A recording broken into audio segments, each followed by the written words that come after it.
Gracias por su espera.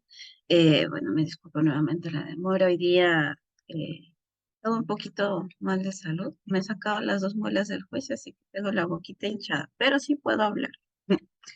Así que vamos a llevar la clase el día de hoy con total normalidad. Agradezco nuevamente la espera de cada uno de ustedes. Hoy día me toca, bueno, nos toca, corrección, un tema bastante bonito. Particularmente me agrada mucho estos dos temitas que vamos a tratar el día de hoy, puesto que rompe con ciertos conceptos, diría yo. Normalmente, todos nosotros crecemos en un hogar y en un contexto en que nuestros padres, con mucho esfuerzo, con mucho ahínco, han intentado, han dado lo más de sí, ¿verdad? Dentro de lo que ellos conocen, dentro de lo que ellos saben, han hecho todo lo posible por darnos y enseñarnos y dotarnos de aquellas características, aquella información, aquellos hábitos bueno, tenemos ahora, ¿verdad? Yo sé que hay muchas cosas por las cuales estamos muy agradecidos por nuestros. Sin embargo, en el tiempo, también estoy segura que te ha pasado que has ido notando algunas otras diferencias.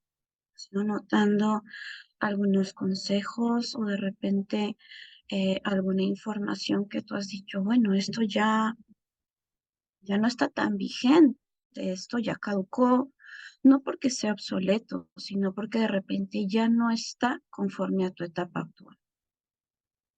En la consejería, nosotros debemos tomar en cuenta justamente esa parte de la información que para nuestro aconsejado pueda estar siendo de suma importancia y en consecuencia de vital información en su presente y qué otra información o qué otras experiencias propias que ellos han tenido ya va quedando atrás, debería ir quedando atrás, ¿no?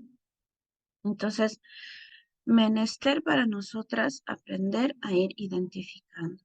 Hoy día vamos a hablar sobre algunas técnicas dentro de la consejería bíblica. Recordemos si nuestra labor está principalmente orientada a la consejería bíblica, ¿correcto? La parte doctrinal principalmente viene a cargo y en responsabilidad de nuestros líderes cercanos, inmediatos, nuestro pastor, pero ayudar a fructificar y ayudar a aterrizar esa palabra para que realmente sea un rema en la vida de cada uno de nosotros, es donde nosotras podemos participar. Las técnicas que quiero compartirte el día de hoy también las puedes utilizar en una consejería en general. ¿Ok? Así que recuerda un poquito lo que hablamos en nuestra clase pasada, la distinción entre si es una consejería netamente bíblica o doctrinal o si es una consejería de orientación, de guía. ¿Ok? Hay que distinguir un poquito. Hoy día quiero hablar de este capítulo. Lucas 24 para nosotros, principalmente el pasaje donde habla acerca del camino a Emaús, nos muestra con mucha claridad y de manera muy, muy evidente cuál ha sido y cuál es la actitud que debemos tomar durante la consejería.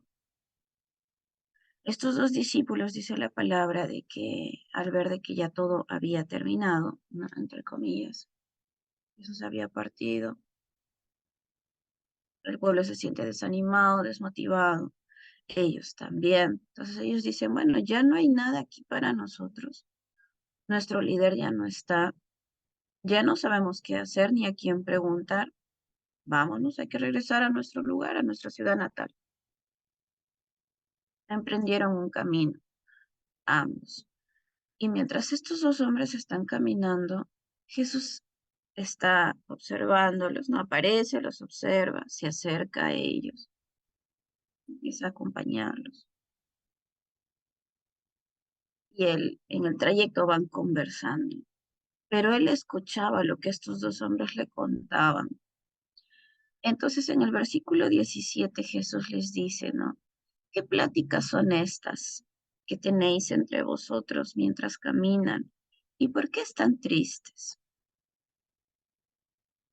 Hemos resaltado dos palabritas en particular que me gustaría, como siempre, su participación. Para poder estar atento a una plática, darme cuenta que alguien está triste, ¿qué sentidos he debido utilizar? ¿No? ¿Qué sentidos de todo mi cuerpo? Sabemos que tenemos 5 sentidos principales. ¿Cuál de mis 5 sentidos o cuáles de mis 5 sentidos he debido utilizar para identificar estas dos cositas? Pláticas de una persona y al saber que está triste. ¿Cómo me he dado cuenta yo que esa persona estaba triste? A ver, coméntame un poquito por el chat.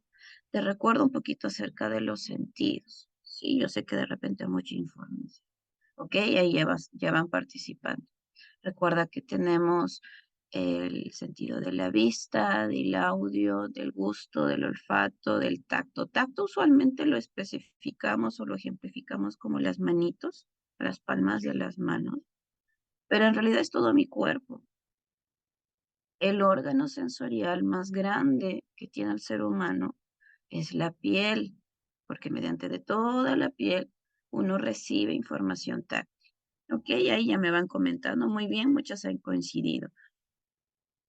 Tanto Carmen, Gisela, Liliana, efectivamente he tenido que estar, oído iba a decir, he tenido que estar muy atento a la conversación de estas personas, he prestado mucha atención y he observado su gesto, su semblante, de qué manera ellos estaban tristes. Entonces Jesús se acerca con estas dos palabras en las cuales revela tanto la atención que ha tenido a la conversación y a ellos en sí como personas, pero también revela empatía, porque él reconoce, o sea, él, como ahora nosotros diríamos, presenta validación emocional. Ustedes están tristes. A ver, explíquenme, ¿por qué están tristes? Entiendo que es por lo que estaban hablando. A ver, cuéntenme, ¿de qué están hablando? ¿Jesús acaso no sabía lo que había pasado? Sí, él mejor que nadie, creo yo, sabía lo que había ocurrido. Y él mejor que nadie sabía lo que estaba en sus corazones. Pero animar a los chicos a que conversaran, a que expresaran, iba a ayudarles a ellos en primera instancia a descargar su preocupación, su tristeza, su dolor. Pero por otro lado, también iba a dar, entre comillas, ya nosotros como consejeros, mucha información de su forma de percibir las cosas. Jesús sabía que ellos iban a hablar acerca de su apreciación personal de lo que había ocurrido. Iban a dar su opinión incluso. De repente pudieron haber dicho, bueno, no estamos de acuerdo que haya fallecido, no nos anticipó, pero no creímos que iba a ser tan pronto y ahora no sabemos qué hacer. Iban a ser sinceros. Fue justamente por eso que Jesús tampoco se devela a sí mismo de buenas a primeras. Dice que sus ojos quedaron velados para que no lo identificaran. Entonces ellos se expresan con sinceridad. Esos espacios de consejería contigo es para que tú prestes atención antes de que hables, antes de que aconsejes, antes de que inclusive pretendas dar información o herramienta. Escucha, presta atención, observa. Vas a encontrar mucha información en lo que ellos te dicen, en cómo te lo dicen. Recuerda que gran parte de nuestro trabajo está en identificar su percepción, ¿no? Como ya te ejemplifiqué con los lentecitos. Entonces busquemos nosotras hacer eso, observar. Eso revela empatía, revela y permite un espacio en el que tu aconsejado puede ser sincero. En las congregaciones, dentro de la consejería bíblica, suele ocurrir mucho uno como creyente, ¿no? Transcurriendo su tiempo en la fe. No puedo decir años específicamente porque hay personas que crecen espiritualmente a un ritmo que el Señor permite bastante rápido y otros que tenemos años y por ahí recién estamos asentando algunas cosas. Nuestros tiempos son distintos, pero conforme vamos avanzando en este trayecto, ¿no? del camino, de lo que Pablo nos dice, llevarnos de gloria en gloria. Llega un punto en el que debes lidiar con esa parte humana que todos tenemos.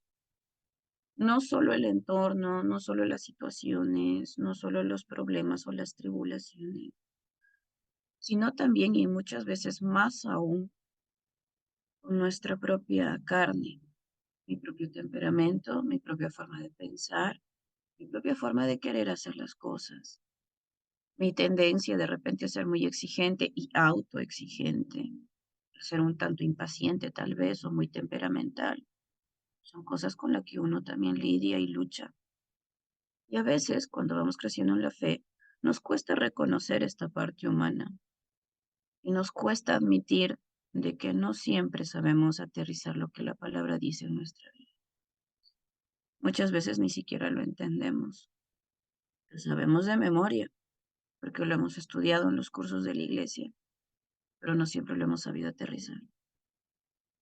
Nuestra tarea es primero ir aprendiendo a aterrizar esa palabra en nosotras y luego brindar ese espacio al aconsejado para que sea sincera y diga, hermana, yo sé que Filipenses 4:13 dice que todo lo puedo en Cristo que me fortalece, pero con esta situación yo ya no doy más, ya no sé qué hacer y yo realmente dudo si el Señor me escucha. Está siendo sincero, está aperturando con claridad lo que piensa y lo que siente. Validar no está mal, porque genera empatía, le da conocimiento o información al aconsejado de que yo no lo estoy juzgando, de que por lo contrario entiendo por lo que siente, que entiendo lo que piensa. De repente no estoy de acuerdo, pero muy contrario a la típica respuesta de hermano, pero usted sabe que debemos confiar en el Señor, sigamos orando. Y yo sé que es bueno, pero para algunas personas no lo sienten suficiente, porque están luchando, ¿no?, con esto. Entonces, validar su emoción hace que ellos entiendan de que no están regresando al pecado del que vinieron y del que el Señor los sacó y están renunciando a su fe. No, estamos hablando de que puede ocurrir las dudas, la incertidumbre, y que eso es parte de quienes somos y que es una lucha que debemos continuar, ¿no? Entonces, parte de estas técnicas da mucho, mucho en relación en ese espacio de confianza. Como te dije, este pasaje de El camino a Emaús nos muestra tres cosas claras que el Señor nos ha mostrado ya desde un primer momento con mucha notoriedad, lo que nosotros también debemos hacer. Lo primero, por sobre todo, como ya te dije, es prestar atención. No te emociones. Yo sé que cuando uno adquiere información y conocimiento ya lo quieres usar y poner en práctica. No está mal. Sí, hazlo. Eso te ayuda también a recordar lo que has aprendido. Pero dentro de la consejería, recuerda siempre tu primera tarea y principal rol es prestar atención. Segundo, no te olvides de observar. Recuerdas la clase del tema de la comunicación. La mayor información que nosotros expresamos en la comunicación o durante la comunicación es mediante nuestro gesto y nuestra postura física. Presta atención a ello, observa. Prestar atención también tiene mucha relación con el tono de voz. Recuerda que tu aconsejado va inconscientemente a revelar cuando algo le molesta o no. El año pasado estuve en consejería con un adolescente. Él tenía 16. Digo tenía, no porque ya falleció, está vivo, pero ya tiene más, ¿no? Lógicamente. En ese entonces él tenía 16. Llega a consejería por una actitud aparentemente rebelde. Lo curioso, no dentro de casa, sino en el colegio. En casa se portaba muy bien. Entonces, la mamá es la que llega. Llega, comenta la situación, dice que en el colegio se meten muchos problemas, está muchos conflictos, pero que es muy buen deportista, juega al fútbol. estuvo entrenándose, y bueno, en el colegio también participaba, campeonatos y todo, y sí ganaba. Y solo por eso el colegio como que trataba de pasarle por alto algunas cosas. Llega a consejería, empezamos a conversar. Y lo curioso era de que en el colegio no se llevaba mal con nadie. Él era rebelde porque despertaba mucho su sentido del juicio. Él era muy juicioso. Es decir, él cuando veía que algo era injusto, no se quedaba callado, se paraba, hablaba, buscaba, decía. Y eso era lo que descuadraba a los profesores porque nadie hace eso. O es muy inusual. Y él era muy insistente, entonces interpretaban de que él era pues irrespetuoso, ¿no? Pero en realidad no era peyorativo ni despectivo en su comunicación. Claro, como todo adolescente puede ser un poco torpe al momento de hablar, ¿no? Como por ejemplo decir en frente de todos los demás compañeros, profesor, yo creo que eso es injusto, usted se equivoca. Sí, eso sí hacía. En su torpeza lo hacía, pero en realidad su base, su móvil y su finalidad eran correctas. Entonces, cuando empezamos a explorar, primero lo lógico es buscar dentro del colegio, ¿no? Pero ¿qué pasa? De repente los profesores son muy autoritarios. Todo bien en el colegio. Sigo explorando, y de pronto en una sesión se me ocurre hablar sobre sus papás. Y alguien que no había visto en todo ese trayecto de tiempo, que ya íbamos como un mes más o menos, a quien no había visto nunca era el papá. Entonces yo le digo, Tiburcio, supongamos, ¿no? Oye, Tiburcio, he visto a tu mami, ella te trae, te recoge. Yo a quien no he visto ha sido tu papá. ¿Me puedes hablar acerca de tu papá? ¿Cómo se llama tu papito? Ah, me dice él. Voy a tratar de gestualizar, que aunque no puedo ahorita mucho, ¿no? Ah, él, él, me dice, no mi papá. Él, no, debe estar en su trabajo, seguro. Ah, ok. Ah, me imagino. ¿Y en qué trabaja tu papá? No sé cómo será. Algo de ingeniería, pero no estoy seguro, no estoy seguro, ni me interesa. Me parece, le digo, o estás un poquito incómodo por ahí con tu papi.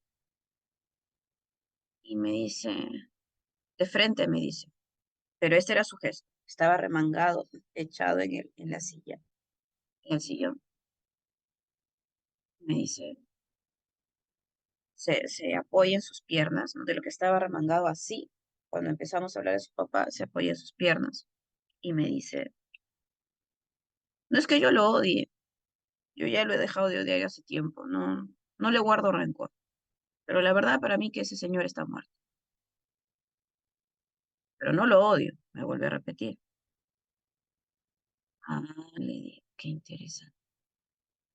Ok, le digo, si es un tema del cual no te sientes cómodo, no hay problema. Ya más adelante, porque si es necesario, tal vez más adelante lo converse. Y lo dejé ahí. O sea, se sorprendió porque pensó que yo iba a continuar con la conversación, insistiendo de repente, no, pero mira tu papá, que esto, que aquello, que perdónalo. No, ok, si no te agrada la conversación, no hay problema. Podemos hablar de otra cosa si tú quieres. Cuéntame tus amigos. Y le cambié de tema. Pero para mí ya era bastante claro y evidente la actitud, las palabras que me dijo, según él tratando de aclarar, ¿no? De que no está resentido, no está molesto con su papá, pero evidentemente sí, que me diga que ese señor está muerto para él. Evidentemente sí revela, ¿no? Cierta, al menos cierta incomodidad con él. De que no sabía todavía hasta ese momento, empezamos a explorar más. Pero fue claro, muy claro para mí, que a pesar de que su boca aparentemente me decía una cosa, su actitud, su comportamiento, su tono de voz, usaba otra. Entonces, hay que estar muy atentos. En tercer lugar, ya dentro de nuestra función, sí es cierto, tenemos que intervenir, correcto, claro que sí. No te vas a quedar calladita todas las sesiones, pero no es tu principal tarea hablar. En realidad nosotros hablamos casi lo mínimo. Es más escuchar al aconsejado lo que necesita exteriorizar. Como nosotros entonces como consejeros, ¿cuál es el perfil que debemos tener? ¿Cuáles son aquellas aptitudes con P, aptitudes que debemos buscar desarrollar o adquirir, ¿ok? Primero, ya te lo había mencionado en varias ocasiones. Recuerda que tú respondes ante una autoridad. No es recomendable que trabajes de forma independiente en ese sentido, ¿ok? En ese sentido. Si tú sientes de alguna manera que no hay nadie sobre ti, tu cerebro va a cometer el error de decir, entonces tú haz y decide como creas conveniente, porque tú estás arriba de la cadena y ya no necesitas preguntarle a nadie nada, ni necesitas permiso de nadie. Hazlo. Y no hay mayor error al que le podríamos hacer caso a nuestras cabecitas.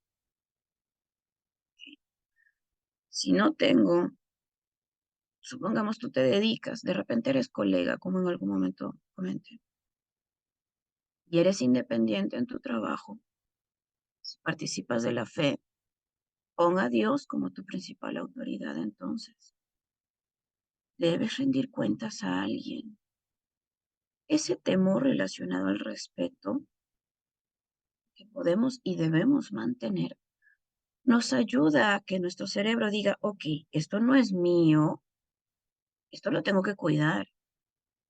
¿Te has percatado que es más sencillo? No sé si alguna de ustedes de repente trabaja con niños. ¿Te has dado cuenta que es más sencillo o más práctico a veces criar niño ajeno que el propio? Lizeth me dice, sí, confirmo. Es verdad, al niño ajeno tú tienes cierta precaución de decirle o hacer algo porque tú dices, no vaya a ser que yo le diga algo, el papá se viene contra mí, ¿no? Y peor como son las cosas ahora, ¿no? Antes al menos el papá te decía, no, sí, corríjalo, ahora no. Ahora los papás vienen y a todo el mundo se quieren, nosotros criollamente en Perú decimos, se quieren bajar a todo el mundo, ¿no? O sea, quieren desarmar todo para cuidar a sus hijos, ¿no? A tu propio hijo, a tu hijo, sí, ya, ya, vamos así nomás, ya, corre, ya, lava, ya, pañito húmedo, ya, vamos. A lo práctico, no, ya, rápido.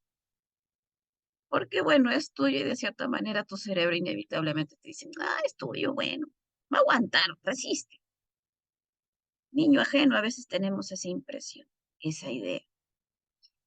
No debería ser así, es cierto, ¿verdad? Jalón de oreja para todas nosotras. No debería ser así. Pero nuestro cerebro instintivamente nos dice que cuando algo es ajeno, en consecuencia, inevitablemente debemos tener mucho más cuidado, mayor precaución. Por eso es importante siempre responder a una autoridad. Si no es terrenal, en el sentido de algún líder, algún pastor, algún orientador principal, algún líder de ministerio, entonces Dios. Debes tener siempre a alguien, debes estar sujeta siempre a alguien. Si no te me desbandas, hermana, y eso no puede ser. Segundo, debemos ser de ejemplo. Recuerda, tú eres líder. Más aún, si estamos en una consejería bíblica, los hermanos te van a ver en la iglesia. Cómo estás por aquí, por allá, cómo hablas, cómo compartes. No sé si te puse este ejemplo antes.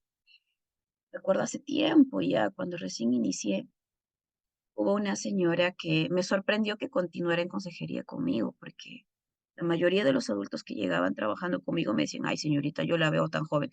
Yo pensé que usted era la secretaria, me decía. Y me decían, no sé qué me podría aconsejar usted, yo le doblo, le triplico la edad. Y sí, pues yo era bastante jovencita cuando inicié, con más de 15 años más o menos. Entonces, bueno, una sí se quedó. Con ella empezamos a trabajar. Recuerdo muy claramente que ella en la primera, segunda sesión nada más me dijo, la verdad yo he estado un tanto escéptica de venir a consejería en general. No lo digo por usted, me dijo, sino porque dudo mucho la calidad de profesionales que van egresando, me decía ella. Le cuento una anécdota, me dijo. Ella llega por temas de divorcio con su esposo. No voy a ahondar en el caso porque no es tanto el énfasis que quería hacer. Siempre que se pasa por un tema de divorcio, primero comienzan con una conciliación jurídica, ¿no? Para ver de llegar a ciertos acuerdos de con qué se van a quedar, quién con qué, ¿no? Entonces ella empieza a buscar un abogado porque el esposo le dijo, ah, bueno, si tú quieres, anda, búscate tú. Yo no voy a mover de un dedo y no voy a pagar absolutamente nada. ¿Tú quieres separarte? Tú verás de cómo lo haces todo. Y ella, pues, no, corriendo para acá, para allá, buscando abogado. Encontró un abogado, inclusive le habían recomendado. Y ella dijo, ah, ya es recomendado. Llegó relativamente joven el abogado. Entonces él empieza a decirle, no, bueno, señor, el proceso es así, yo le entiendo, yo también soy casado. A mi esposa yo intento tratarla como una reina, sé que hay hombres que no son así, pero bueno, somos pocos, decía él, no bromeando. Pues la señora, bueno, como congraciándose con ella, ¿no? Ya sonreía un poquito, ya, todo tranquilo. Entonces, bueno, le da las pautas, las recomendaciones y le dice, bueno, señora, y acá usted vaya, hable con su esposo, trate de que firme estos documentos y si no, pueden venir juntos a una siguiente, yo puedo hablar con él. Ok, no, licenciado, gracias. Entonces ella se retira. Aprovechó de hacer unas diligencias por la zona y de ahí se fue al paradero. Ella está esperando en el paradero y de pronto escucha a un hombre, ¿no? Gritando. Pero mujer, yo ya te he dicho todas las veces, otra vez con lo mismo. Va a ser posible, no tienes criterio. Entonces ella dice, Dios mío, ¿quién le están gritando, no? Entonces lo instintivo en todos creo es mirar, ¿no? ¿Qué cosa está pasando? ¿Cuál es el escándalo? Voltea, mira y adivinen quién era el hombre al teléfono gritando. El abogado. Ella vio eso y dijo, ya si quiero hablar con mi esposo, Dios mío, ¿qué le va a decir a mi esposo? No, no me conviene. De repente me ha pintado bonito porque quiere que yo venga y pague. No, yo no regreso y no regreso. Tú no sabes con quién te vas a topar en la calle. En el equipo, ¿no? Aquí en Esconfa, el equipo, somos un equipo multidisciplinario. Bueno, todos somos psicólogas para ser específicos. Multidisciplinario en el sentido que trabajamos adolescentes, adultos, niños. Somos una generación joven en ese sentido, de edad, pero a Dios gracias no en el conocimiento y la preparación. Y algo que yo les digo a los chicos, a las chicas, los chicos, inevitablemente ahora hemos pasado a ser gente pública. Ahora tú eres influencer, no porque cuelgues tus fotos, tus videos en redes, sino porque tus aconsejados ahora te ven y tú no sabes con quién te vas a topar en la calle. Así que ahora por amor a ellos, como dice, eh, se me fue, Segunda de Corintios, si no me equivoco, 10 del 23 al 33, por amor a la... El título dice, todo lo que hagáis, hacedlo para la gloria de Dios. No estoy muy segura con el pasaje ahorita. Pero en el trayecto de este pasaje, justamente habla por amor a la conciencia de tu prójimo. Puedes tener mucha certeza de hacer ciertas cosas, dice Pablo, y si en tu conciencia no hay condena, hazlo, dice Pablo. Pero si has de hacerlo frente a alguien de quien sabes va a tener cierta debilidad al respecto, por amor a él, no lo hagas. No por tu conciencia, sino por amor a la conciencia de tu. Y eso me gustó mucho y me impactó. En casa yo tengo una forma de vestir, de hablar con mis amigos, tengo una forma de expresarme. Pero yo sé que en la calle debo tener más cuidado porque ya me ha pasado que me he cruzado con varios aconsejados. Y a veces me cruzo con hermanos en la fe de quienes no recuerdo porque en iglesias también nos invitan, ¿no?, a participar, a dar charlas, dar ciertas conferencias y hay caritas que yo veo que me ven y me sonríen y yo ya automáticamente tengo que aludir de que en algún lado me han visto, entonces yo saludo con mucha cortesía, aunque no los recuerdo, no los he visto, pero sé que debo tener ese cuidado, esa precaución de aquí en adelante, más aún en la iglesia y también por si acaso, nada más en la calle, sé de ejemplo. En realidad deberíamos ser de ejemplo en todo sitio, ¿verdad? Ser de testimonio. Esforcémonos en ello. Tercero, aprende a ser coherente. ¿Recuerdas lo que te dije casi en nuestra primera clase? Que vas a aprender antes de ponerlo en práctica y entrenarlo con otros, úsalo primero contigo.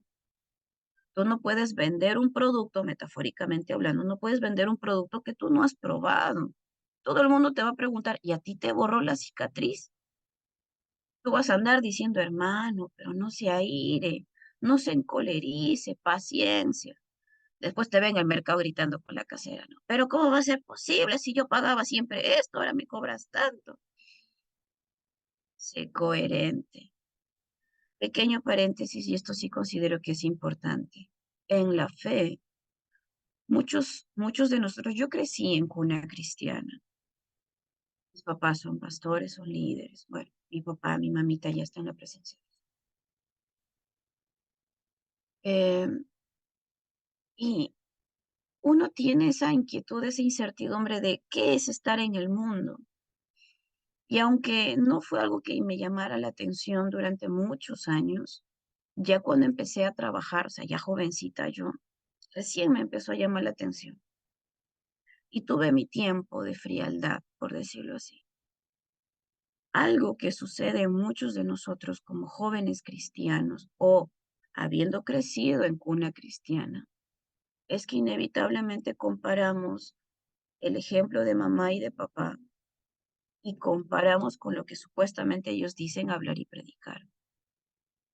Yo sé que mis papás se han esforzado mucho, pero ellos no son santos y han tenido también sus errores.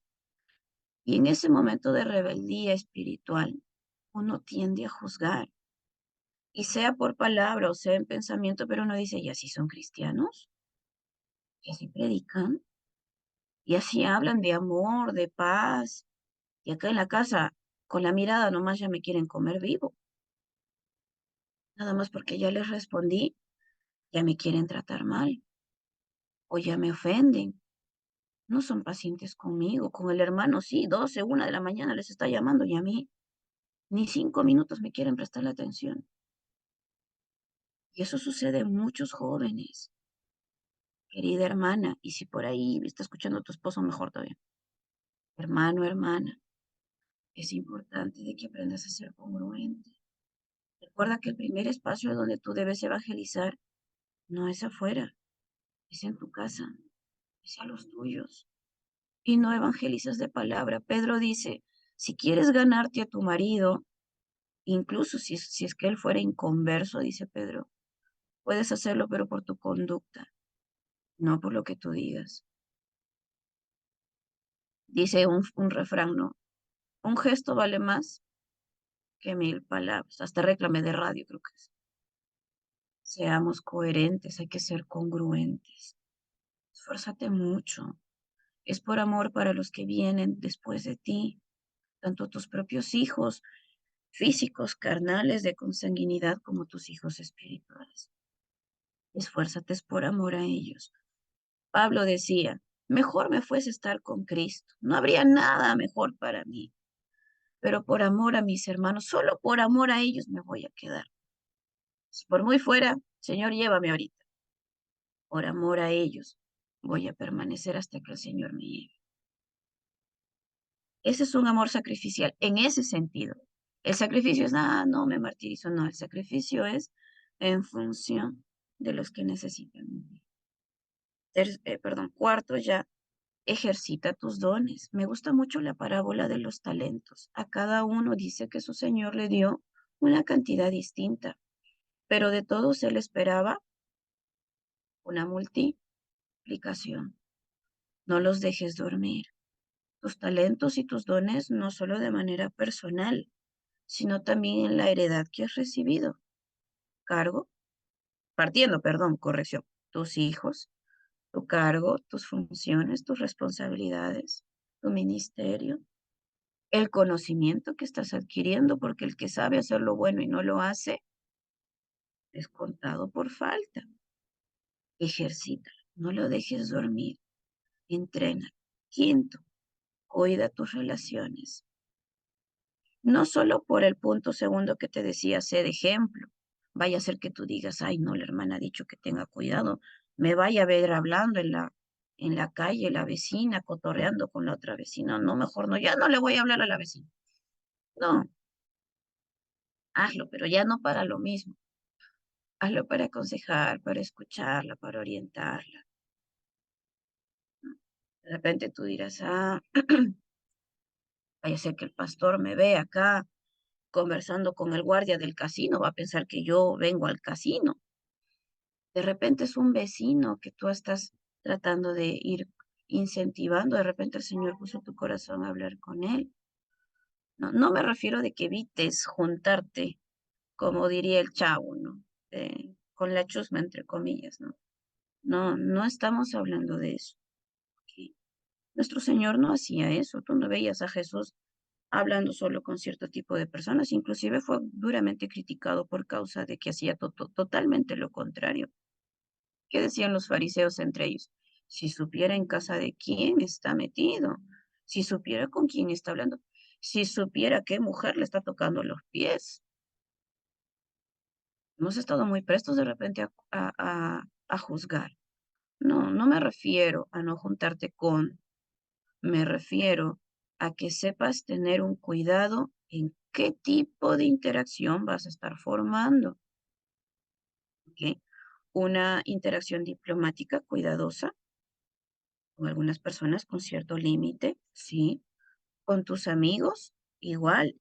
Es bueno fructificar en esa amistad. Justo, como les comento, me saqué, aproveché. No sé si fue bueno o malo, creo. A estas alturas ya empecé a dudar si fue buena idea. Me saqué 2 muelas justo de este lado, por eso lo tengo muy hinchado. Justo se me ocurre el día jueves. Ayer viernes fue feriado y nadie atendió. Y yo necesitaba ponerme una ampolla temprano en la madrugada. En la noche, una noche antes, jueves en la noche, recién analizando con mi esposo dónde vamos, a dónde llamamos, a dónde vamos por la zona donde vivimos. Tiendas locales en general, inclusive farmacias, no abren sino hasta después de las 10. Y yo ya sabía que la ampolla que me habían puesto me iba a durar poco porque la anestesia se me pasó rápido. Me quedé pensando. Y él me dijo, amor, hay que llamar y preguntar si Angie puede. Angie es una amiga que tenemos en común que es médico. Y justo el día viernes la iglesia se iba a ir de bautismo ayer. Obviamente nosotros no pudimos ir, pero ella sí tenía que ir porque tenía hijas espirituales que se iban a bautizar. Medianoche escribiendo a su esposo. David, Angie está despierta. Pregúntale, por favor. Y como todo esposo, él decía, está descansando, pero a ver, voy a hablar con ella, le voy a preguntar, pero no les prometo nada, porque como todo esposo quería cuidar a su esposita. ¿Para qué la despertó? Ya, sí, yo voy. 6 de la mañana se vino a mi casa, solo para ponerme la ampolla.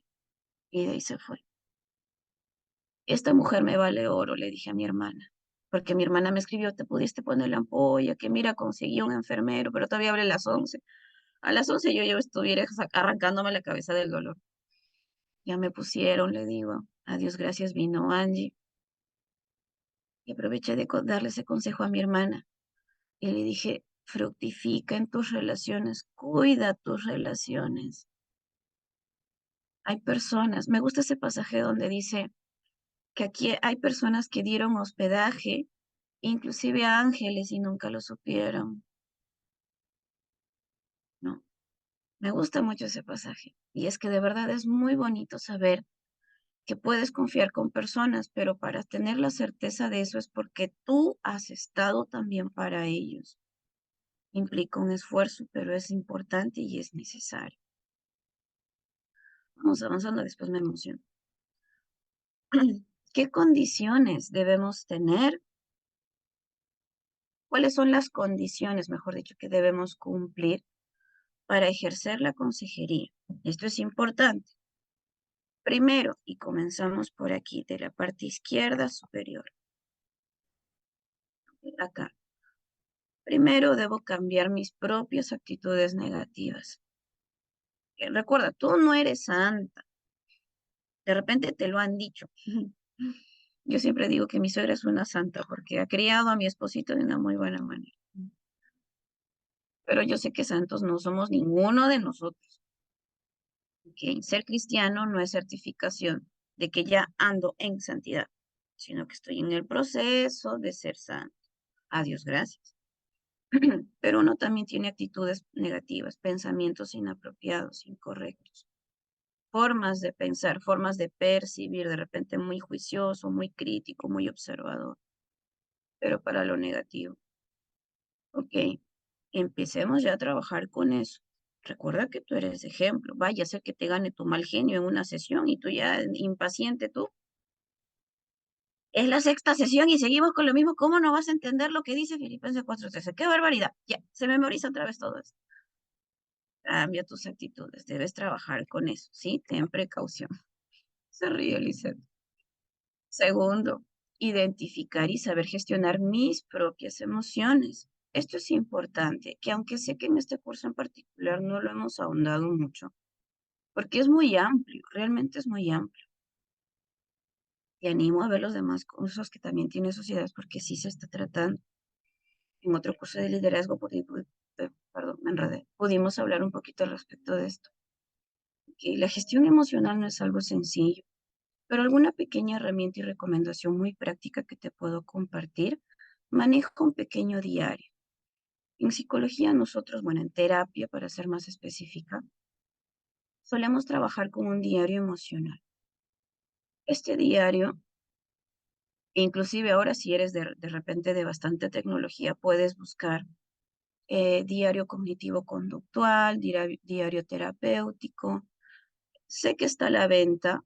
Ya te viene con preguntas muy, muy concisas, muy específicas, cosa que me parece práctico. Pero particularmente me gusta mucho lo elaborado desde cero. Así que si eres de las personas que prefiere de repente llevar algo muy particular, te animo con este diario emocional.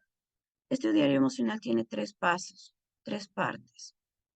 El primer pasito es de que tú puedas comentar, describir como una narración la situación, el suceso, la experiencia, el recuerdo inclusive que has estado teniendo.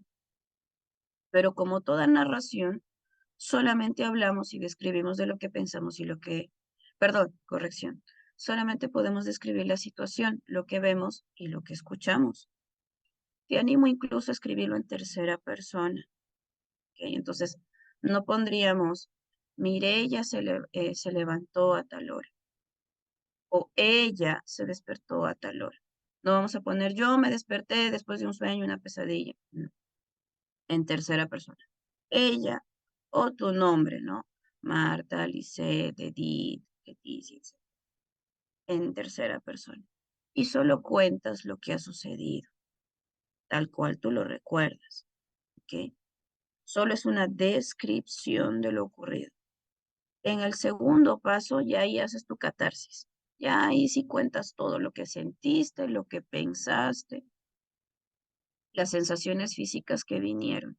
Ahí las puedes colocar. ¿Ok? En el segundo paso, exteriorizas. Usualmente recomiendo que después de estos 2 pasos que hayas escrito, cierras tu diario. Y después de un par de días, 2, 3 días, abres para volver a analizar.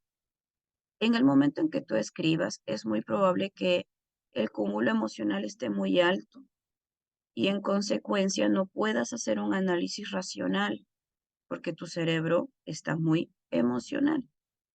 Entonces, ¿qué hacemos? Esperamos un poquito.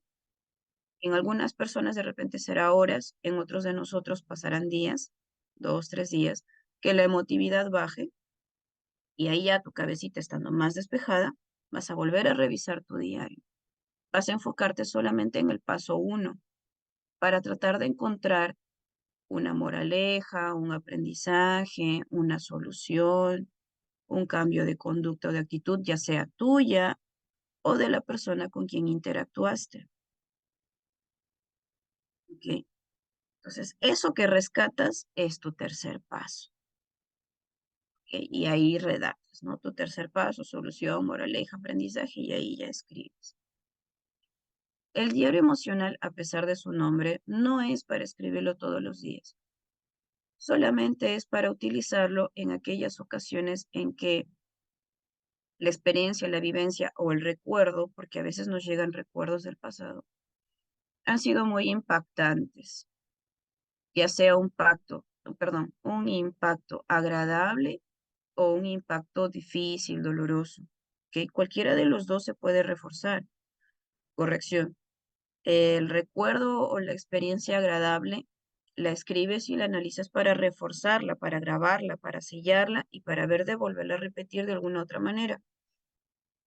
La experiencia desagradable o el recuerdo doloroso lo exploras, lo analizas para ver qué puedes rescatar y aprender de ello para superarlo. ¿Ok? Entonces, ambas cosas sí se recomiendan, pero por eso repito, solo cuando haya sido de un impacto muy alto. Eso te va a ayudar también a gestionar un poco mejor tu emoción. Conversar con otros también es bueno, ayuda mucho. ¿Ok? Tercero, debo aprender a adaptarme y desarrollar mis habilidades. Algo bueno que vino tras la pandemia fue, creo, el impulsar más la conectividad virtual, ¿verdad? Y muchas personas han visto de cómo adaptarse. A mí me sorprende y para mí es de admiración y de respeto ver que adultos mayores, ven de cómo seguir explorando y seguir aprendiendo. Es de gran ejemplo. Estas personas yo las admiro muchísimo porque están llevando su cerebro al potencial máximo y están mostrando en carne propia la plasticidad neuronal. Para los que somos más jóvenes ya no hay excusa de nada, pues no. En la universidad yo tuve un compañero que tenía 73. No, miento, perdón. Cuando entró con nosotros tenía 68. Cuando entró a estudiar con nosotros, el señor Pablito egresó con nosotros. Ya tenía 73, 74 cuando egresó. Mis respetos con ese señor. Todo el mundo le preguntaba, pero Pablito, ¿ya para qué? Pablito. Y Pablito decía, ¿por qué no? Todavía estoy vivo y ya así yo me vaya, tengo la satisfacción de haber aprendido y haber cumplido con un logro. No saben la cara de orgullo que tenían sus hijos cuando fue la graduación. Yo no era su hija, pero yo también me sentí orgullosa. De verdad es una admiración muy grande. Es de ejemplo. Me gusta mucho, si no me equivoco, también es Pedro el que dice a las mujeres adultas, ¿no? Que enseñen a saber ser esposas a las más jóvenes, ¿no? Que sepan tratar bien a sus maridos, que sepan atender a sus hijos. Es que realmente la experiencia enseña mucho. Así que mis respetos, señora Martita, desde ya, mis respetos. Hay que adaptarnos, hay que desarrollar. Por último, conocer, entender y afrontar mis propios problemas. ¿Recuerdas que hace un rato te decía que hay que ser congruente y coherente? Ya, en esto también. Inaudito que nosotros estemos así que se nos cae el cabello de estrés y de ansiedad, no puede ser. No lo digo que lo hagas tú, ¿ok? No lo digo al menos que lo hagas tú, pero si eres consciente que estás en dificultad con algo, entonces tú también puedes buscar consejería. Tengo clientes que son colegas, también son psicólogos, son psicólogas y vienen a consejería, porque uno lo necesita, uno es ser humano. Hay una frase muy conocida que nosotros decimos que entre gitanos no podemos leernos la mano. A mis colegas yo no le voy a tomar test, pues no, ellos ya saben cómo responder. Pero lo que sí es de que en terapia hablamos, conversamos, analizamos. Entonces, claro, el trabajo es ligeramente distinto con un colega, pero necesitamos. Entonces, no, repito, no lo digo para que lo hagas tú, contigo sola, ¿ok? O vas a agarrar a tu esposo ahí de terapeuta. Bueno, si tu esposo quiere y se da la vacación y tiene la habilidad, amén, gloria a Dios. Pero si no, no lo agotes tampoco, ¿ok? Busca, es importante, aprende a procesarlo, ¿ok? Sí sé que hay mujeres, hay hermanas que agarran al esposo de terapeuta y no está mal, ¿no? Como dije, el esposito también tiene, la forma de pensar del varón es bastante particular y ayuda mucho realmente a una como mujer a aterrizar muchas cosas. Sí, sí. Técnicas para la consejería, ok. más que todo lo que tú puedas ir aprendiendo de la información y todo eso, recuerdes ahora cómo yo lo ejecuto, de qué manera voy a aterrizar lo que estoy aprendiendo. Uno, recuerda que es indispensable saber escuchar. No vas a saber qué consejo dar si no tienes ni idea de qué es lo que le preocupa realmente a tu aconsejado. ¿Ok? Tuve en consejería una señora que venía y me decía, "Mm, mi hijita está estudiando en la universidad, pero ella ya no quiere ir a la iglesia, siempre me dice que tiene examen, que tiene tarea, que tiene exposición y está faltando a la iglesia. El otro día, me dijo la señora, el otro día sacó cero. Y yo le dije, ya ves, Dios te está castigando porque no estás yendo a la iglesia. Tienes que empezar a ir a la iglesia. Y ahora a mí me preocupa, me dice ella, porque de repente ahora va a seguir sacando cero.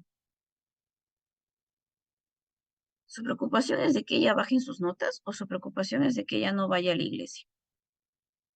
Ella se queda pensando y me dice, bueno, me dice ella, en realidad yo sé que mi hija es buena estudiante, realmente sí se esfuerza, no tengo quejas sobre eso. A mí me preocupa que deje de ir a la iglesia. Ok, le digo, bien, vamos aterrizando, vamos encontrando la preocupación real. Perfecto. ¿Y usted considera que ella de repente despierte nuevamente su deseo, su intención de volver a la iglesia, si es que cree que Dios es un Dios que castiga? Y se queda pensando. Entonces yo le digo, porque créame que si a mí me dicen, acá hay un señor que te va, acá hay un doctor que te va a curar, pero su primera sesión es darte con palo, así que bueno. Pero las siguientes de repente ya sí te va a sanar. Hermana, si me va a doler el palo, mejor me quedo con el dolor que tengo. Entonces, ¿cómo estamos incentivando y motivando? ¿No? El cliente, tu aconsejado, va a venir con diferentes preocupaciones. Escucha, escucha de todo lo que te va diciendo, ni le interrumpas. Vas escribiendo. Bueno, si tienes que interrumpirle, si ya va pasando 40 minutos más o menos, ya le interrumpes. Escuchas todo lo que te dice y luego puedes ir en uso de tanto las preguntas abiertas o las preguntas cerradas. Preguntas abiertas son todas aquellas cuya respuesta va a ser muy amplia, va a abarcar mucha información. Por ejemplo, si yo digo, si yo, solo por poner un ejemplo, ¿no? Si yo le digo a Cristina, Cristina, ¿cómo te ha ido en el día? Ella me va a decir, bueno, en mi casa me ha ido así, con mis papás, con mi novio, en el trabajo, se va a explayar. Yo voy a ver a mi reloj, me quedan solo 5 minutos y Cristina sigue hablando, porque mi pregunta fue muy amplia, fue muy abierta. ¿Ok? Preguntas abiertas son aquellas preguntas no cortas, no chiquititas, sino se refiere al tipo de respuesta que vas a recibir. Muy abierto, muy amplio.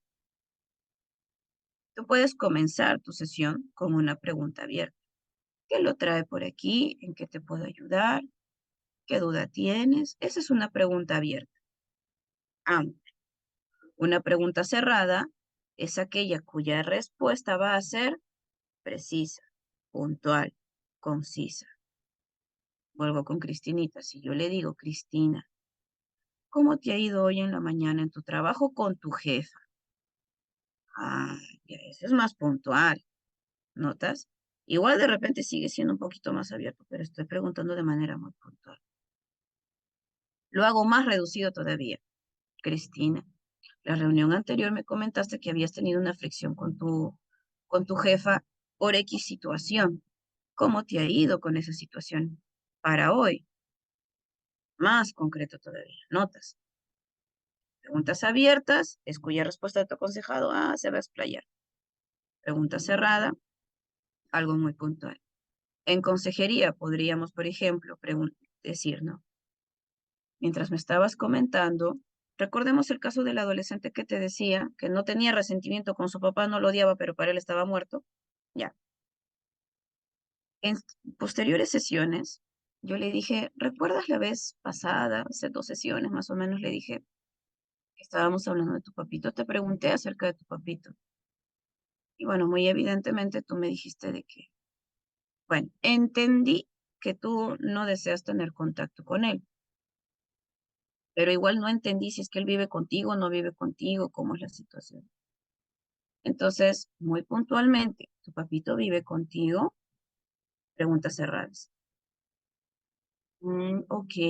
Y él me dijo, no, no, no vive conmigo, él vive aparte.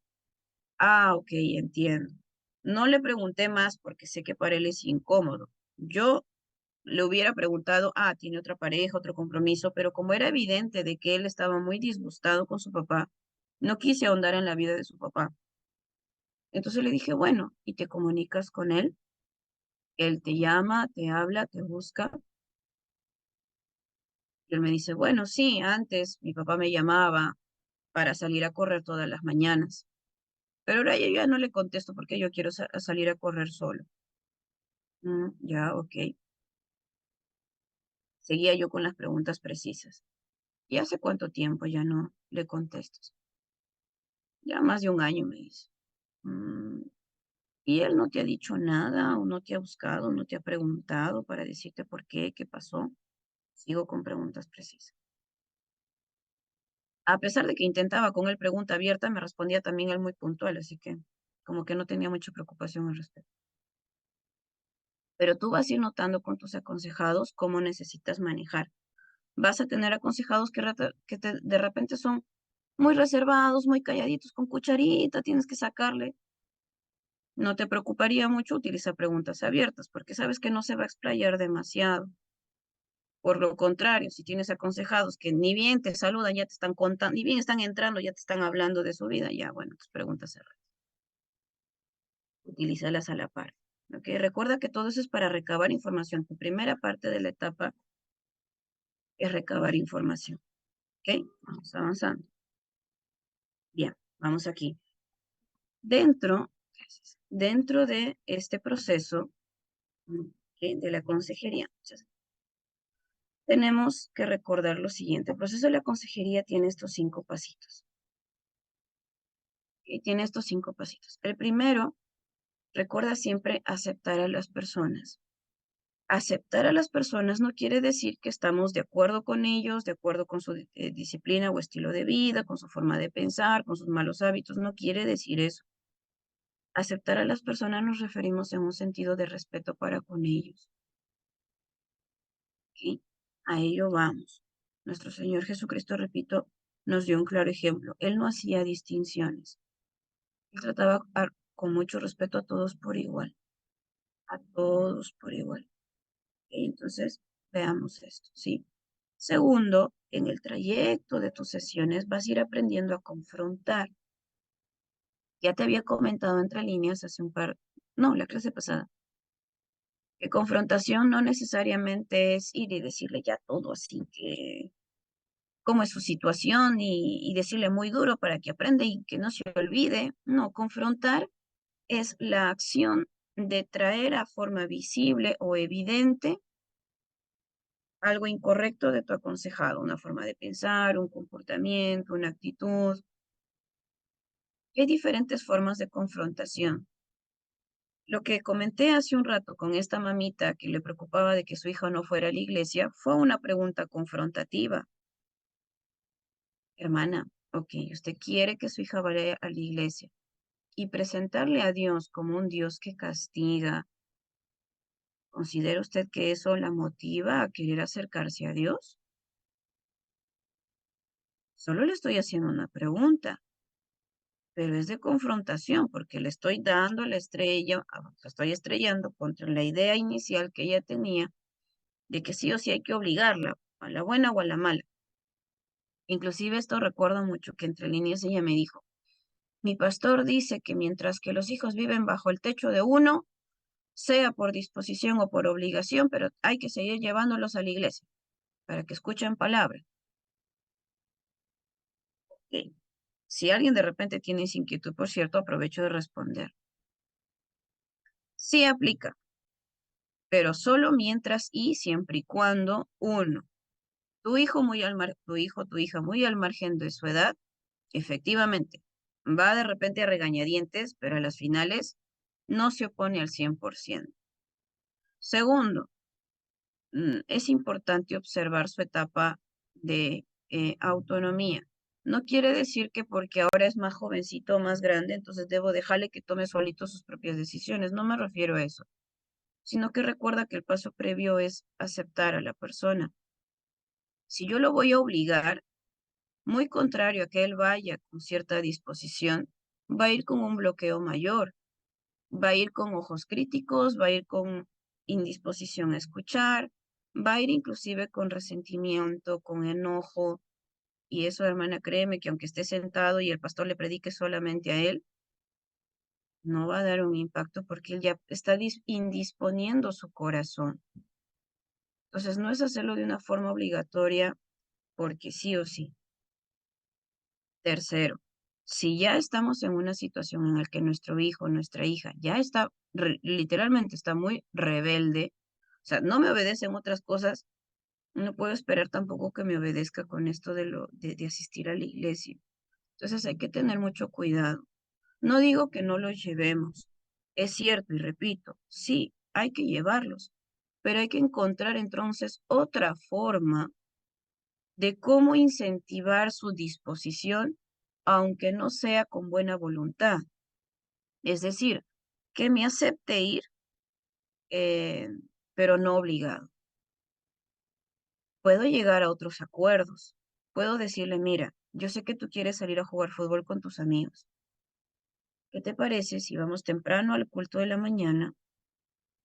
Vamos juntos porque es bueno que me acompañes, es bueno que escuches palabra, em, incluso es importante que estemos juntos y son pequeños momentos, al menos el domingo que tenemos para estar como familia. Luego de ello, si tú gustas, sales con tus amigos, juegas tu futbolito, incluso de repente no seguido, pero un domingo al mes, de repente les podemos invitar a tus amigos a comer y coordinamos y juntos, obviamente con tu ayuda, preparamos algo y todos llegan y comen rico, ¿no? Ya después les alquilo la ducha para que todos antes de comer se bañen, pues no, pero podría ser una opción. Entonces, ¿qué opinas? Veo incentivos, veo ciertos acuerdos. Evitemos la palabra negociar. Tus hijos aprenden esa palabra, van a querer luego negociar contigo, no es la idea. Encuentra otras cosas. Dale no por el lado que sabes que sí o sí le va a gustar, sino por aquello que está refutando. De repente te dice, mamá, pero estoy cansada y los domingos yo quiero descansar un poco más. Si yo sé que mi iglesia tiene 2 o 3 cultos, de repente podré coordinar bonito para ir en otro culto con ellos. Ok, hijo, está bien. ¿Quieres descansar? Yo entiendo. Descansa. Entonces, ¿te parece si vamos más tarde? Ay, quería salir con mis amigos, pero es que mira, después de ello, si tú gustas, puedes salir. Ya te doy una horita más de permiso si tú quieres. Pero es importante, vamos. Entonces, incentivamos. Si hacemos de forma obligatoria, indisponemos. ¿Ok? Entonces, tengamos cuidado con ello. Tercero, recuerda que la confrontación puede ser de diferentes maneras. Una pregunta sutil, una situación hipotética para ver si es que aplica lo que tu aconsejado piensa o cree o hace, o puede ser ya en otros casos y extremos y de forma directa. ¿Usted cree que hace bien con este comportamiento? ¿O no se da cuenta que actuando de esta manera su hijo se siente mal por esto, por esto, por esto? Esa es una confrontación directa. No necesito gritarle, cambiar mi cara de ogro, sacar mi látigo, escúcheme, no, no. La confrontación puede ser de forma muy pacífica, pero la manera en cómo se presenta puede ser distinta. Tercero, tu tarea es enseñar. ¿Recuerdas que justo en nuestra primera clase estábamos con la preocupación de generar dependencia, ¿cierto? De parte de nuestro aconsejado. Con esto tú evitas la dependencia.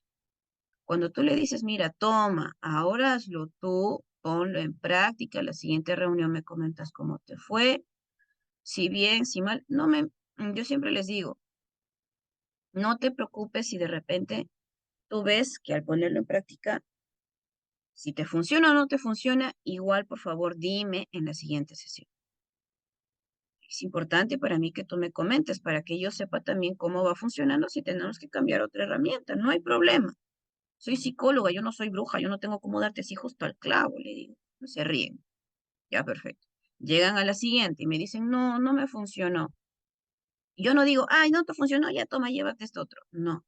Primero investigo. Ok. ¿Lo intentaste todos los días? No. Mm, ¿Y cuántos días lo intentaste? Ay, solamente 3. Ok, vale, solamente 3. Gracias por tu sinceridad. De esos 3 días, cuéntame, ¿cómo te funcionó? Ay, el primer día lo hice, pero lo hice cuando ya me había salido todo el logro y después me acordé que tenía que quedarme calladito y ya recién me quedé calladito, que ya había dicho todo. Ok, el primer día fue posterior. Ok, tu segundo día, al segundo día sí, a la mitad. Mordí mi lengua a la mitad de la conversación. Ok, y el tercer día, ya el tercer día sí. Ah, ya. Entonces, de esos 3 días, lo hemos ejecutado a cabalidad, solo uno. Ah, sí. Ah, ya. Entonces, síguelo intentando. No es que de buenas a primeras yo le cambio la herramienta. Esto no es un producto. No es como que yo regreso y le digo, hacer esta papa tiene muchos ojos, por favor, cámbieme. No es así. Este tipo de trabajo requiere un entrenamiento. Intentarlo. E intentarlo no es solamente una, intentarlo es varias veces. Tu tarea es enseñar, darle el conocimiento, darle la herramienta, darle la orientación y por último, darle la fuente concreta. Como es una consejería bíblica, sería inaudito que tu aconsejado te diga, ay, no entiendo la Biblia y no hace su devocional. O hace su devocional, lee, pero no lo escribe. No memoriza sus versículos. No identifica, no resalta en su Biblia. Es inaudito, pues no. Entonces hay que enseñarle, ¿ok? Hay que enseñarle. De repente tú tienes un hábito perdón, de devocional. Muéstrale, mira, yo te sugiero, a mí me funciona de esta manera, a ver, inténtalo y lo vas a ir acomodando como funciona para ti. Aquí está. Enseña, ¿ok? Enseña. Cuarto, debes, sí es cierto, involucrarte, pero con límites. Debes marcar un espacio, una distancia, ¿ok? Ten cuidado en eso. Algo que yo admiré mucho en mis papitos, en mi papá, era su disposición bastante aperturada, muy altruista de apoyar a las personas. El tema estaba, bueno, como soltero de repente hubiera entendido mucho mejor, pero ya con familia era un poco más complicado porque habían hermanos, hermanas, que como sabían que mi papito era pastor, pero también era, bueno, es consejero. Sin mentir, el teléfono sonaba 12 de la noche, 1 de la mañana, 2 de la mañana, 5 de la mañana. Habían cumpleaños en que mi papá de repente decía, uy, tengo prédica, y tenía que irse. Entonces, ahí yo dije, bueno, será muy malo, pero yo sí voy a tener que poner ciertos límites. Yo quiero disfrutar un tiempo con mi familia, yo quiero equilibrarlo. Sé que tengo colegas que tienen esa, repito, en esa también disposición, pero uno se conoce y uno sabe cuáles son sus prioridades, cuáles son sus principios, pero también cómo es su salud. Yo tengo un tema de contracturas, entonces yo sé que cada cierto tiempo mis contracturas me van a doler demasiado y que por lo tanto la cantidad de consejería que podría tener en horas de un día debo reducirlos. Si no voy a estar pues con el dolor a mil o que debo acondicionar mi espacio de trabajo para que no me moleste la luz. Son cosas que uno se conoce. Es importante que tu compromiso sea no negociable con tu aconsejado y que por lo tanto su compromiso también. Pero es bueno que marques ciertos, como yo a veces digo, reglas del juego desde un primer momento. Hermano, hermana, tú puedes llamarme cualquier rato que tú quieras en este rango de horarios. Si es una emergencia muy, muy grande, podría ser de repente un horario distinto. Dentro de lo que esté en mi posibilidad, yo te voy a contestar. Pero si no logro contestarte por X motivos, acá también está el hermano fulano, la hermana sutanita, que también te podrían apoyar. Entonces, ya no lo abarca solamente tú, sino que ves de cómo ramificar, de cómo levantar una red de apoyo. ¿Ok? Es importante. Y hablando de cuidado y red de apoyo, perdonen, tengo que tomar mi juguito. No puedo comer nada, tengo que estar a punto de jugo. Ok, entonces involúcrate, pero coloca límites. Identifica también los límites de tu aconsejado. ¿Ok? De repente es una persona que recién está llegando a la fe y aún le cuesta mucho eh, mantener su testimonio con su familia porque de repente su familia no es creyente. Puede pasar, ¿no? Entonces también tú puedes enseñarle y ayudarle de qué manera aprenda a poner ciertos límites o de qué manera expresarse de forma asertiva para no herir tampoco el corazón de su familia. Puede ser que en un cumpleaños su familia le diga, vamos a brindar, un brindis por los novios, justo una boda, ¿no? Y de repente él ya no va a brindar o ella ya no va a brindar. Entonces va a rechazarlo, podrían tomarlo a mal. De repente ella puede agarrar la copita, hacer un ademán por los novios, esperar que todo el mundo termine y dejarlo en la mesa. Y no lo tomó, ¿no? O de repente en el momento, en lugar de echarse el líquido del brindis, se echa agüita o se echa gaseosita. Entonces comparte, entre comillas, cuidando ciertos límites. Poco a poco va a ir aprendiendo a saber ser más diplomático, a poner más firmeza, pero en un inicio uno tiene que ir con cuidado. Entonces nuestro consejo también debe ir considerando los límites del otro. Quinto, hay que estimular autonomía, justamente en función a estos tres, para evitar la dependencia. Ya no vas a ir respondiendo todas sus preguntas de buenas a primeras. Ahora le vas a decir, ¿y qué piensas tú acerca de eso? ¿Te parece que es correcto? ¿Qué otra opción tendríamos? ¿O qué otra opción habrías tenido en ese momento? ¿Qué otra cosa pudiste haber hecho? Ah, muy bien. ¿Qué te parece esta otra opción? Y ya le vas dando. Pero ya no le das de buenas a primeras como en un inicio, sino que le das las preguntas que necesita hacerse para que solito también aprenda a meditar. Y literalmente le puedes decir, ¿te has dado cuenta de las preguntas que te he hecho? Ya, igualito lo haces en tu casa. Aparte de preguntarte, ¿qué haría Jesús? También puedes preguntarte, ¿qué me diría Lisette? Ah, Lisette me diría que me pregunte, ¿y esto me parece bien? ¿Y esto está de acuerdo? ¿Va conforme a lo que yo vivo? Ya, no, ya. Entonces ya no necesita preguntarte, poquito a poquito. Ya poco a poco lo va a hacer personal, lo va a hacer propio. ¿Ok? Entonces hay que estimular autonomía. ¿Ya? Estamos entrando a una parte muy bonita, casi ya la última parte de nuestra clase. Nosotros mismos, como ya hemos visto, necesitamos ser de ejemplo para otros. Y una de las cosas que es más complicado, más difícil dentro de la consejería en general, tanto secular como bíblica, es entender de qué manera yo puedo dejar atrás ciertas cosas para seguir adelante. Hay situaciones que nos marcan y nos impactan mucho. Y como este adolescente que les contaba, el no pensarlas, el no querer recordarlas, no necesariamente quiere decir que ya están resueltas. Y esto provoca que tengamos una confusión con respecto al tema del perdón. En esta imagen, vamos a ponerle imagen uno, ¿ok? La que está a nuestra izquierda. Imagen 2, la que está a nuestra derecha. Imagen uno, blanco y negro. Imagen 2, a color. De estas dos imágenes, y me gustaría leerte en los comentarios, ¿cuál de estas dos imágenes tú asocias más con el proceso de perdón? Imagen uno, aquí a mi izquierda, a nuestra izquierda, o imagen 2. ¿Cuál de estas dos imágenes asocias tú con el proceso de perdón? ¿Cuál de las dos te transmite perdón? Bien, ahí ya me están comentando.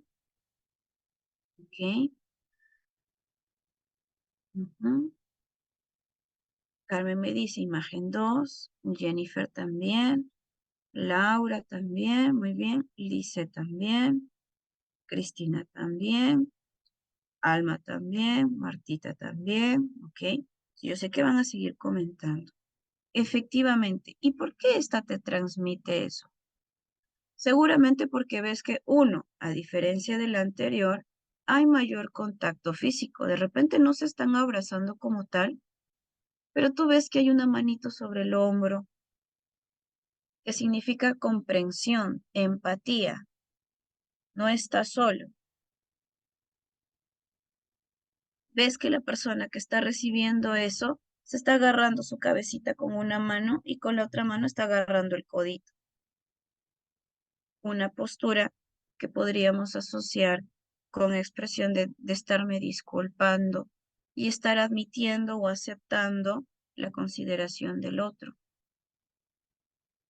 ¿Por qué es que tenemos una confusión con respecto al perdón? Porque como te dije hace un rato, hemos creído o hemos crecido creyendo que perdonar es olvidar.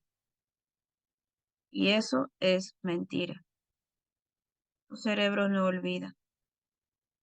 El que no lo pienses todos los días no quiere decir que si hubiera la ocasión que por A o B, ya sea que te obligaras a recordar, o hubiese algo que desencadenara tu recuerdo, pero tu cerebro lo va a volver a traer a tu mente. Cuando la palabra dice que nuestro Señor, Dios, para ser más concreta, agarra todos nuestros pecados, los amarra y los lanza al fondo del mar, y no más se acordará de ellos, no quiere decir que se va a olvidar y que porque ya no lo veo ya no está y borrón y cuenta nueva. No es así.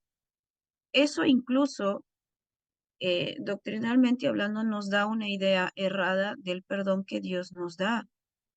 Porque uno dice, ah, como fue borrón y cuenta nueva, y entonces dale, nueva cuenta vamos a hacer ahora. Y por eso la confusión de algunas corrientes bíblicas, doctrinales, sectas, que mencionan y dicen, ah, bueno, yo puedo seguir pecando porque al fin y al cabo, como Dios ya murió, perdón, como Cristo ya murió y tengo acceso al Padre, entonces, bueno, me va a volver a perdonar. Y no importa cuántas veces yo siga pecando, porque Dios, perdón, Jesús murió por mis pecados de los que ya hice y de los que voy a hacer, porque Él ya sabía. Y eso provoca de que uno no tenga el concepto de que debo mantener un esfuerzo.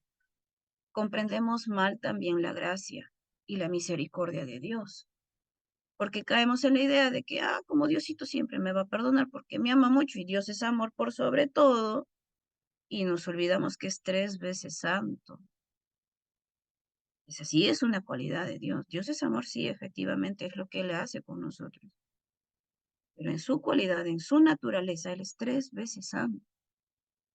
Por tanto, yo no puedo andar pecando por aquí y por allá. Entonces, nuestro concepto, tanto de pedir perdón como de perdonar, es errado. Perdonar no es olvidar. Perdonar es tomar la decisión de dejar algo atrás que aunque en algún momento yo lo recuerde, no va a generar el mismo peso en mí que el que generaba antes. Eso es perdonar. Y dentro de este proceso de perdón, tanto es para conmigo mismo como para con otro. ¿Qué es entonces lo que hace difícil el perdonar? Y aunque decimos que es de boca para afuera, igual a veces el malestar sigue ahí. He escuchado a muchas hermanas, hermanos en la fe que dicen, yo ya perdoné, pero no sé por qué no me quiero acercar a esa persona. Me cuesta darle un abrazo. No quiero ni verle. Me he cambiado de horario de culto para no verle. Y ahora que ya se cambió, ahora tengo que buscar otra iglesia porque ya no sé qué más hacer para no verle. Entonces, ¿por qué ocurre eso? Acá hay algunas cosas que nosotros evitamos o queremos evitar. ¿Ok? Una de las primeras cosas, en algunos, yo sé que no en todos, pero en algunas personas es el querer ceder. Hay algunos que dicen, no, pero ¿por qué me voy a ir yo? Que se vaya él, pues si al fin y al cabo él es el que me ha hecho daño. O él es el resentido, yo ya le pedí perdón, pero ya él, pues que no me quiere hablar, que se cambie él, pues yo por qué me voy a cambiar. O yo por qué le voy a pedir perdón si fue sin intención. Yo no he querido herirle. Que la hermana, pues que es muy sensible, la hermana todo lo toma a pecho. No, ese es asunto suyo, yo no me voy a meter en ello. Mejor ya, de lejitos nomás, hermana, y ya me voy corriendo. La mayoría queremos evitar ceder, ya sea porque interpretamos que es perder autoridad, o perder el respeto del otro o de los demás, o porque va a ser un símbolo de vulnerabilidad, de debilidad, tantas cosas. Ese es uno de los motivos más fuertes que, por cierto, da pie inevitablemente al orgullo.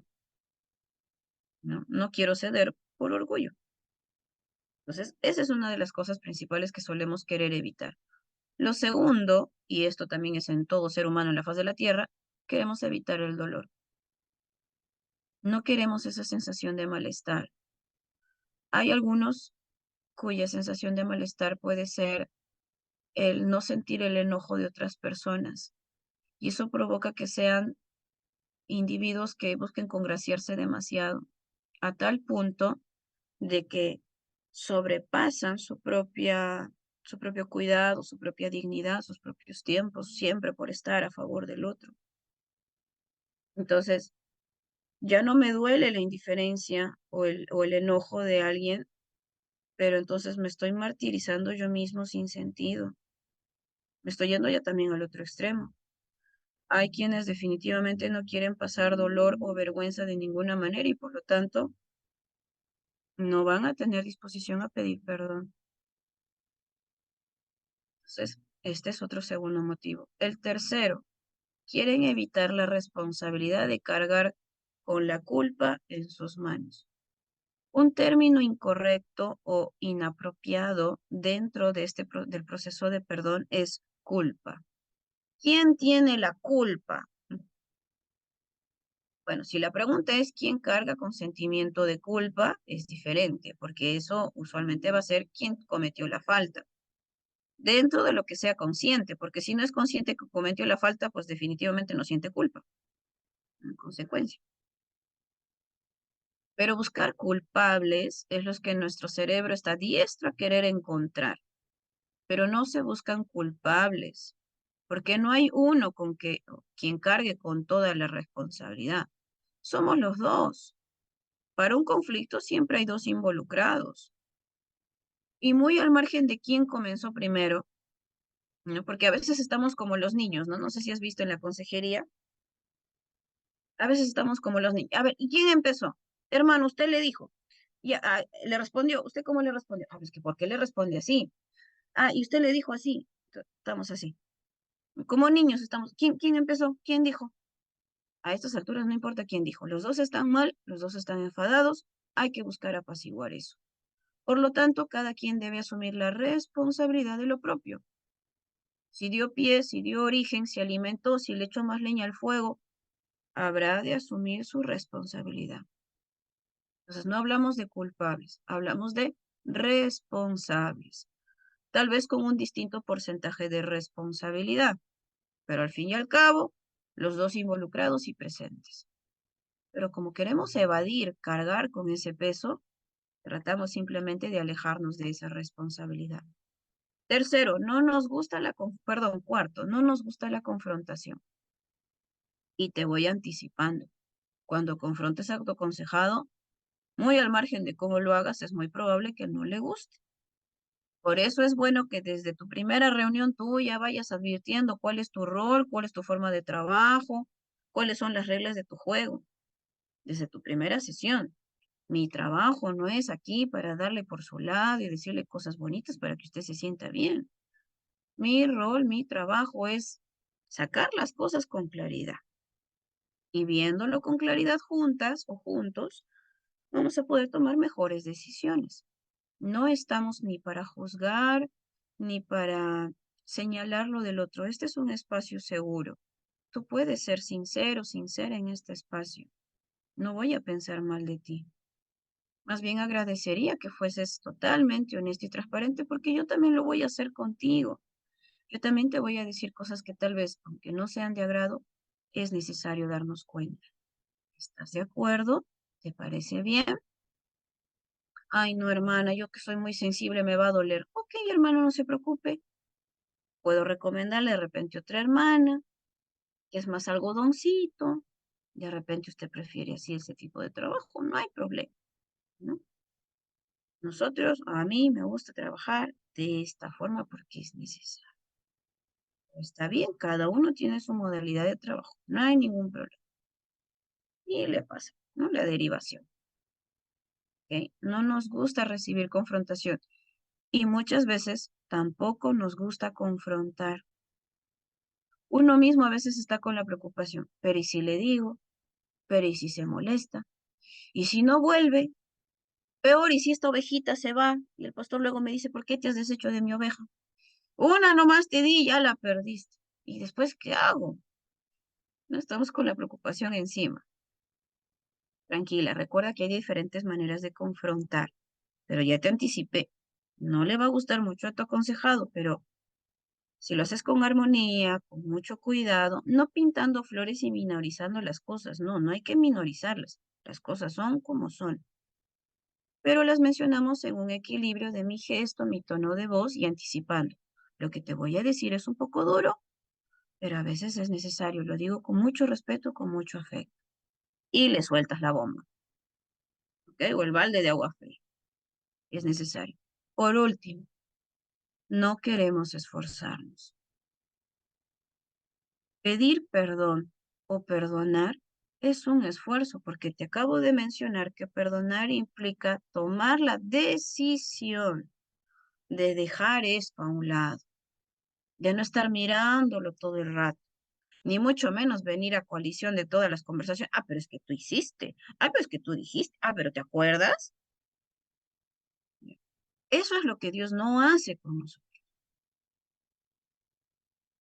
Pero aún así, sin embargo, en Deuteronomio, si no me equivoco, cuando Dios saca al pueblo de Egipto, claro, al pueblo de Israel de Egipto, los trae a la tierra prometida, bueno, en ese proceso, ¿no? Que los va trayendo.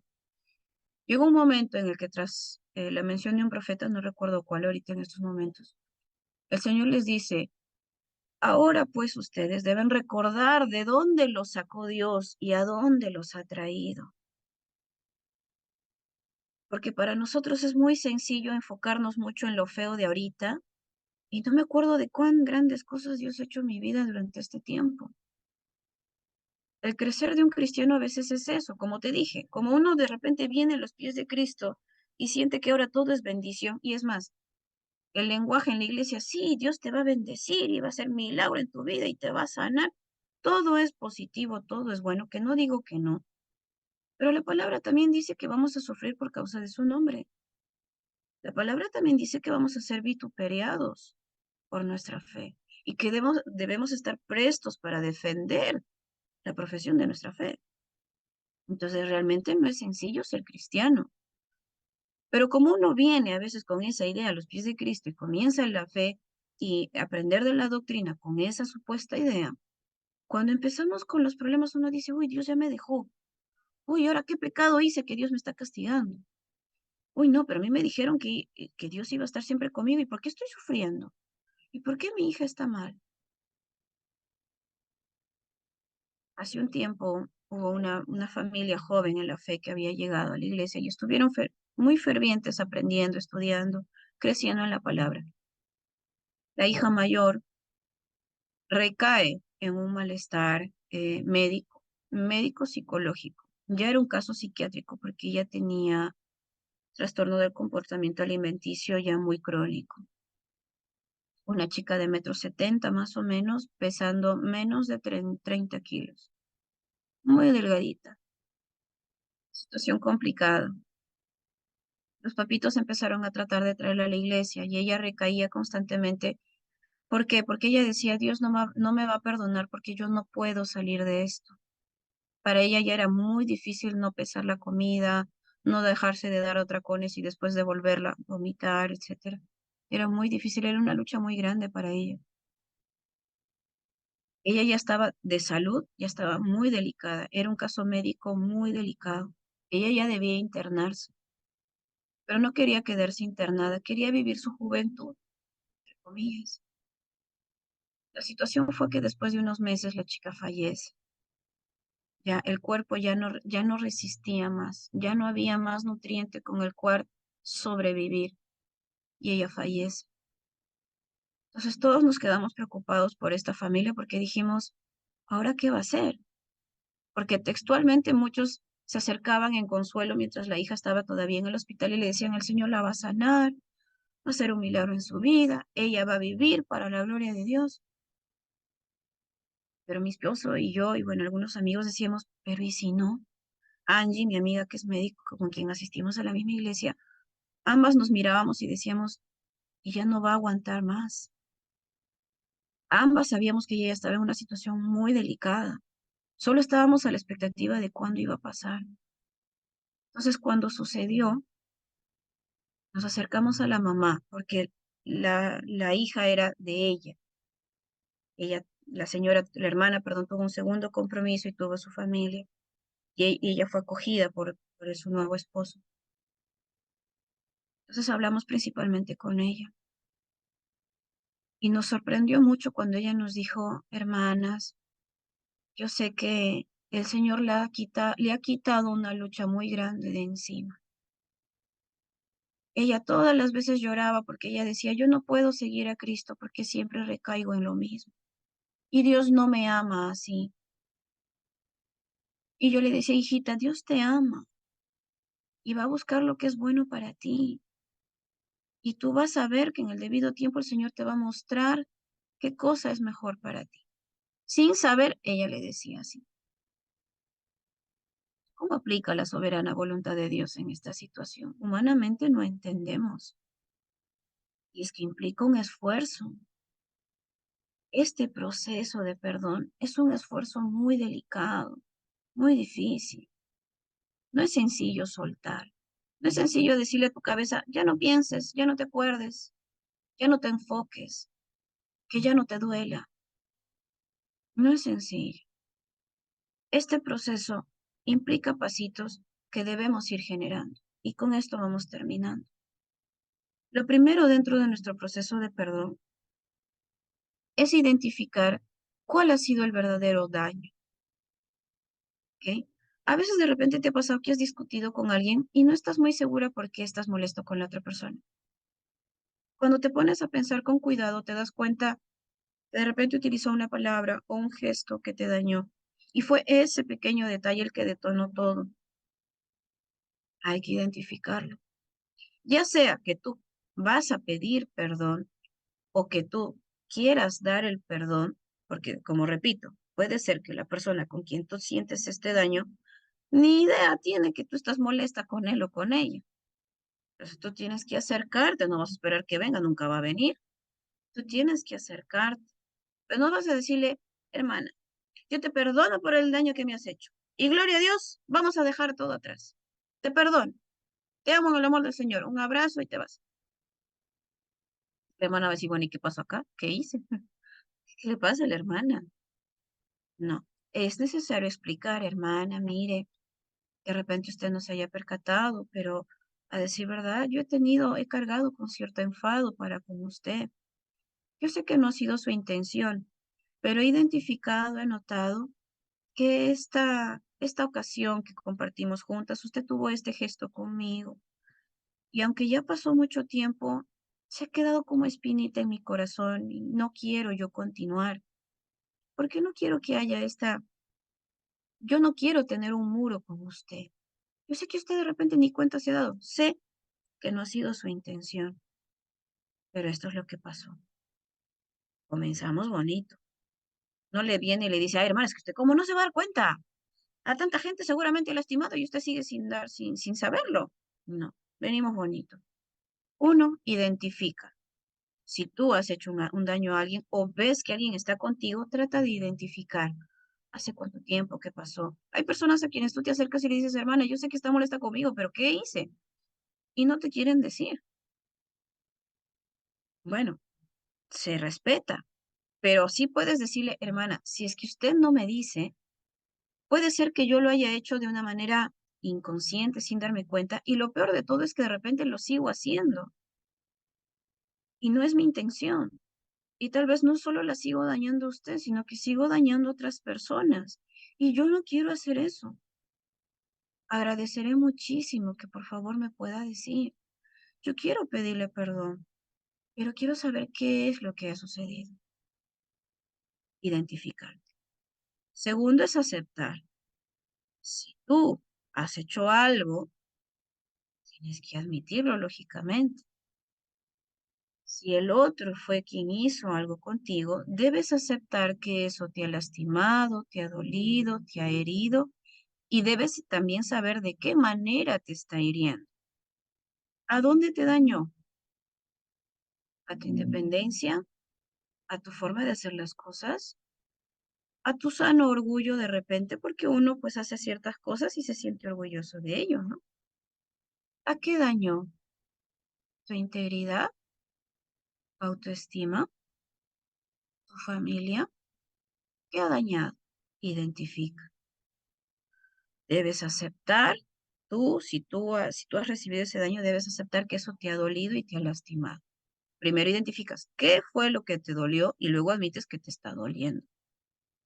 Si tú eres la afectada, si tú eres quien ha generado la afección, has perjudicado a alguien, has dañado a alguien, entonces debes identificar su dolor y aceptar que le has lastimado.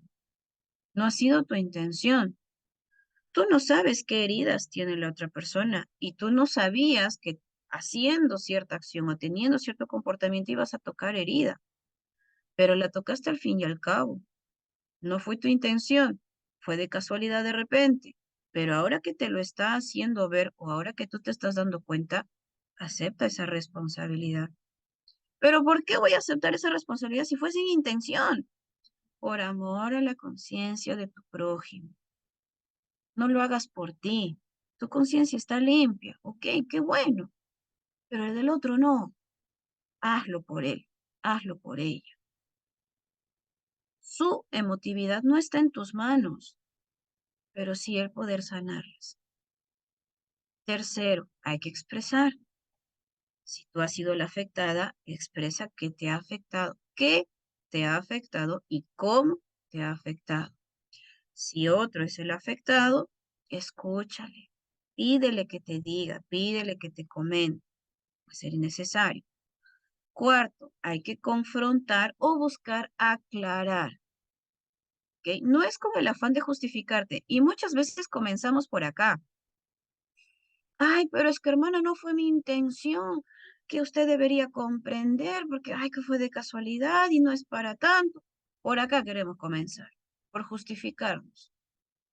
No empieza por ahí, ¿ok?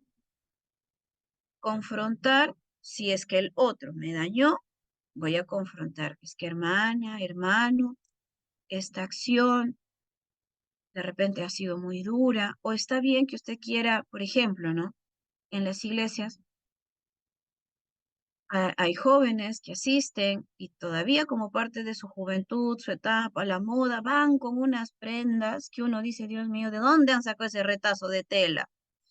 Más aún cuando son señoritas, ¿no? Que van a ver todo ajustadito, apretadito, como si el metraje de tela tuviese un costo y para ahorrar hayan comprado tela chiquitita, ¿no? Entonces uno dice, ay, hermana, ¿cómo hacemos? Y hay personas que a veces pueden ser duros. No, hermana, ¿así se va a poner? Y en mi iglesia había una hermana, no en la que estoy ahora, sino donde yo crecí. Había una hermana que tenía prenditas en la iglesia. Sacaba poncho, sacaba chompa porque era en la sierra y le ponía a la hermana para que no la miren. Y a veces era dura. Así no se puede venir a la iglesia. Usted tiene que venir más recatada. Entonces, yo sé que su intención no era mala, pero muchos jóvenes se fueron por causa de eso, ¿no? Entonces, tampoco decirle, ah, sí, siéntese adelante, ¿no? Como que todo el mundo la ve. No, hermana, al final de repente la buscaré, hermana. Nos alegra mucho contar con su presencia, qué bueno que ha venido. ¿Su primera vez? ¡Ay, qué bueno, gloria a Dios! esta es su casa, bienvenida cuando usted guste. Yo soy la hermana fulanita, ¿no? Por ejemplo, yo soy la hermana Sly. Es un gusto poder tenerla. Nos va a gustar mucho contar con su presencia el próximo domingo. Si me permite una pequeña sugerencia, una pequeña recomendación nada más. Usted siendo una señorita tan bonita, tan joven, tan guapa, sabrá usted de que aquí todos los que venimos estamos en un esfuerzo constante de seguir los pies de Cristo. Y nuestros hermanos, por mucho que, claro, mantienen la fe, no son ciegos, la hermana linda. Entonces, por ahí de repente un atributo de más, de menos, pudiera de repente llamar la atención de alguien. Hay jóvenes solteros también, claro que sí, pero guardemos nuestra promoción para un poquito más adelante, ¿no? Ya para el idóneo. Entonces, si me permite de repente algo un poquito más sueltito, una blusita larga de repente, puede ser de manguita cero, de tirita, pero sueltito. Entonces así disimula un poquito y ya guarda el premio mayor para el idóneo. Entonces, encontramos diferentes maneras. No se vaya a ofender, señorita. Le digo con mucho amor, de verdad que nos ha agradado mucho. No quisiera que por este pequeño consejito, esta pequeña recomendación que le doy, se vaya usted a entristecer. Me gustaría mucho verle la siguiente. Le das un abrazo fuerte, si te lo permite, y va. ¿No fue agradable? No del todo, pero lo hiciste con cuidado. Has hecho una confrontación y con mucho tino, dentro de lo posible. Si la estoy ofendiendo, por favor, hágame saber también. No es mala intención la mía. Y es para cuidarla a usted, para cuidar a nuestros hermanos. Eres sutil, eres respetuosa. Comenzaste primero por otro lado. Dentro del tema del proceso del perdón, la confrontación también debe ser así. Si alguien te ha afectado, comienzas aclarando, yo sé que no ha sido tu intención, de repente no te has percatado. Es más, si solo lo hizo una vez, sería bueno que también lo menciones. Solo ocurrió en esta ocasión, pero la verdad me impactó mucho y aunque sé que no debería, lo he albergado en mi corazón y ya no quisiera retenerlo más tiempo. Confrontados. Si tú eres la que ha estado en falta y se ha sincerado quien recibió tu daño, ¿no? Sin querer, de repente dice, sí, hermana, la verdad sí me ha dolido mucho. No busques justificarte. No te cierres en el, no fue mi intención, no me di cuenta, perdóname, ¿ya? No te cierres en eso. Hermana, realmente no fue mi intención. Discúlpeme, pero me doy cuenta que le ha afectado yo de esta manera. Por lo que usted me explica, he lastimado su corazón y la he entristecido mucho, la he enfadado mucho. De acuerdo a lo que usted me cuenta, entiendo esto. El que tú lo expreses de forma verbal, estás haciendo una validación emocional. Doble acción aquí. Empatía, pero también estás asumiendo tu responsabilidad y lo estás haciendo evidente. ¿Ok? En el momento de tu confrontación, hazlo con cuidado. Siguiente paso, enfoca. Si tú eres la que ha estado en falta, observen entonces hacia dónde debemos apuntar. Hermano, hermana, me disculpo. De repente, voy a tratar de evitar esto, voy a tener más cuidado en la siguiente, etcétera. Apuntamos hacia apaciguar. Si usted mañana más tarde observa algo más, por favor, dígame. Tenga esa confianza de acercarse y de decirme. Si tú has estado en falta, tú ayuda a enfocar al otro. Hermano, hermana, yo me voy a acercar. Mire, si yo me percato, me gustaría volver a conversar con usted. Esto es para crecer juntos y estás apuntando a lo siguiente. Hoy día he aprendido tal cosa. Hoy día hemos aprendido tal situación o evitar tales comportamientos. Quisiera yo entonces pedirle perdón. Este proceso, estos pasos que lo haces en una sola ocasión, en una sola conversación, son mucho más sinceros que si solo vienes y le dices, perdóname, ya perdóname. Es como un niño. El niño no entiende por qué estás molesta, pero te ve molesta. Perdóname, ya mamita, perdóname, ya no estés molesta, pues ni idea tiene qué cosa hecho. No sabe si su falta fue romper el jarrón, si fue haber corrido, si fue haberte desobedecido, no sabe cuál es su falta. Tú tienes que hablarle, tienes que explicarle. Por eso te decía, eso tema de tiempo fuera o a veces en la iglesia, ponemos en disciplina y no hay un acompañamiento como tal. Entonces el disciplinado no tiene idea de exactamente cuál fue su error. Perdón, su error fue caer en fornicación, su error fue haber conocido a la señorita, su error fue haber llegado a la iglesia. ¿Cuál fue su error? ¿Su error fue andar en la carne? ¿Cuál fue su error? Hay que identificar y la única manera es conversando con él o con ella. ¿La disciplina es necesaria? Claro que sí, pero es incompleta si es que no hay un antes y un después. Un antes, una explicación. ¿Por qué estamos procediendo a la disciplina? Un después, un acompañamiento. No es, te disciplino por este mal comportamiento y tienes que ver la manera de cómo cambiarlo. Arréglatelas.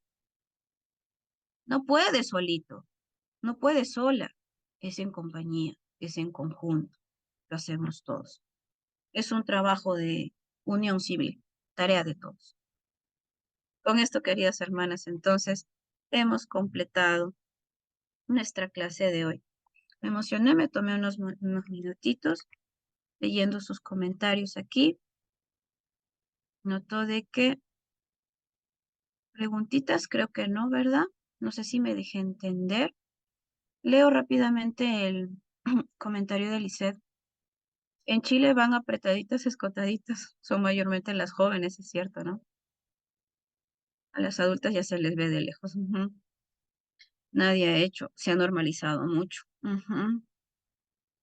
Y aunque repetimos, ¿no? De repente ha sido parte de su estilo de vida cuando estaban afuera, es por amor a la conciencia de mi prójimo allá adentro. Y sí es importante conversar con ellas con mucho cuidado, mucha sutileza, ¿no? Y es parte también de la situación actual, socialmente hablando, ¿no?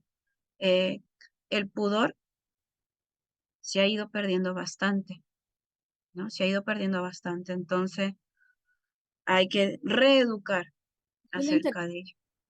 más que llamar la atención, yo lo he interpretado es que como que quieren mostrar su valor en el cuerpo, porque en realidad donde uno camina, yo no sé si será así en Perú, en todos los países, pero en Chile tenemos muchas gente, mujeres de Venezuela, y se ha implantado mucho el tema de que yo ya veo ahora a las chilenas de la misma forma vestida y en su apariencia de la misma manera, pestañas postizas, uñas muy largas, mucho escote, pero la venezolana tiene un cuerpo distinto a la mujer chilena, que la mayoría de la mujer chilena aquí ya están, gracias a Dios todavía no me ha pasado, en talla estándar.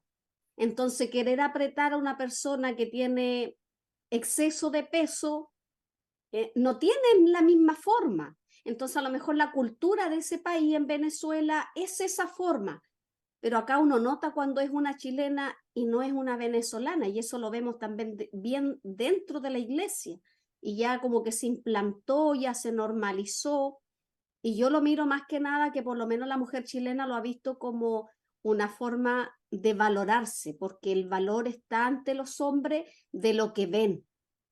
Mm. Entonces, el hombre ve lo que la mujer muestra, entonces ella se siente una mujer que vale por lo que puede mostrar. Así lo he interpretado por lo menos yo, porque yo ya lo veo normal, voy al supermercado y la cajera igual está bien apretada, con unas pestañas largas y es chilena. Entonces, es Ujú. parte de la cultura que se está implantando por lo menos acá en Chile. No sé si en otro lugar. Más que un tema, entrar en detalle de temas de cultura sería de repente hacer una generalización, eh, de repente un tanto, ¿cómo decir? Eh, que puede ser distinto porque, por ejemplo, en cuanto al tema de vestimenta, principalmente está asociado al tema, se dice, de clima geográfico que existe en la zona. Brasil, Venezuela, México, son justo donde están en la línea ecuatorial, Ecuador. Son lugares muy calurosos. En Perú, nuestra selva, ¿no? Usted no va a ir a la selva y va a encontrar a las hermanas con blusa hasta acá y manga hasta acá. Usted va a encontrar a las hermanas de la iglesia con blusita cero, faldón de repente, o falda un poquito, pero ligera, amplia, porque es un tema también de calor, más que de cultura, es algo, es una adaptación que vamos teniendo. ¿Por qué es que yo diría personalmente que buscamos adquirir y no solo, porque si hablamos de imitar o de adoptar, yo diría que en Perú, voy a hablar en Perú. En Perú tenemos tanto influencia centroamericana, oriental coreana, para ser más concreta en el momento ahora principalmente, mucho de lo europeo, mucho de lo americano. Entonces, tenemos un enriquecimiento de diferentes culturas. ¿Por qué es que adoptamos ciertas, no puedo decir culturalizaciones porque no es exactamente parte de una cultura, es más un tema, no sé cómo decirlo, de agrados personales, diría yo, porque al fin y al cabo uno termina adoptando lo que uno considera. Particularmente yo diría que si en algunos casos ya vemos a a nuestra juventud ir adquiriendo, es uno, repito, por el tema de moda. Segundo, yo la verdad diría por un tema también que va relacionado a la autoestima. ¿Por qué? Bien ha mencionado usted y algo que yo admiro mucho en general del pueblo de Venezuela y en general de las mujeres venezolanas es su hermosa y esbelta figura. Porque sí es cierto, tienen una muy bonita figura, muy al margen de la talla de ropa que podamos estar usando. El punto va en que si yo adopto algo de alguien, es porque yo siento la necesidad de entrar en competencia. Y yo estoy segura que las personas, por ejemplo, en nuestro país también, sí, tenemos varios hermanos venezolanos que han llegado y pues ellos no vienen con esa mentalidad, ¿no? De decir, ah, bueno, acá yo voy a formar, a hacer la competencia, me voy a venir para que todo el mundo me mire. No, porque es algo que ya para ellos, en su país, en su lugar, por causa misma del calor y la experiencia de vida, es más natural, es algo usual. Entonces, llegar aquí a Perú, nosotras como peruanas vemos y entramos a la competencia, porque a decir verdad, muy al margen, y estoy segura que si hubiese sido al revés y supongamos un montón de coreanitas hubieran llegado a Venezuela, de repente las mismas venezolanas habrían dicho, ahora tengo que estar blanca como un papel, porque es la moda, ¿no? Y habríamos buscado tratar de imitar, porque inevitablemente tendemos a hacer eso, y la verdad más como mujeres. Entonces, es un tema más que cultura, como repito, es un tema de elección personal, que ya sea para bien o para mal, buscamos tratar de imitar. A mí particularmente sí me gusta el tema de las uñitas, y me gustan las uñitas largas, pero, repito, va mucho de cómo somos cada uno de nosotros. Si bien es cierto, entramos en un cuidado para con los hermanos, y con esto voy terminando porque ya me pasé, para con nuestros hermanos en la congregación, el tema del atavío, como diría la palabra, en su momento y en su contexto fue aplicado a la iglesia, las sinagogas, para ser más concreta, de esa época. En nuestra época casi todas usamos aretes y las que no, también se respeta. Casi todas usamos el cabello largo y las que no, también se respeta. Hay quienes hemos gustado teñirnos, yo ya me tiño porque ya no me tiño porque ya me resigné con mis canas, pero hay quienes lo hacemos o lo hemos hecho y también se respeta. El tema es que todo vaya de acuerdo a un equilibrio de pudor, muy al margen. Ay, me gusta maquillarme, sí, me gusta sentirme bonita, pero debo hacerlo siempre con con esa claridad. Yo sé que a mi iglesia yo no puedo ir como ando en mi casa. En mi casa yo ando con BBD, con shorts, si es que puedo, con un polón, es algo de cada quien, ¿no? Pero cuidemos mucho, principalmente, repito, de esa parte de la consideración para en la iglesia, con los hermanos en la fe, ¿no? Afuera, las personas tienen sus elecciones y sus decisiones y se respeta dentro de lo que ellos a bien consideren, ¿no? Entonces, igual, agradecemos el comentario, el aporte que nos has hecho, Lisette, y es importante para todos nosotros entonces saber también, ver de cómo llegar a los equilibrios, ¿ok? Muchas gracias a cada una. Ahora sí, Samara.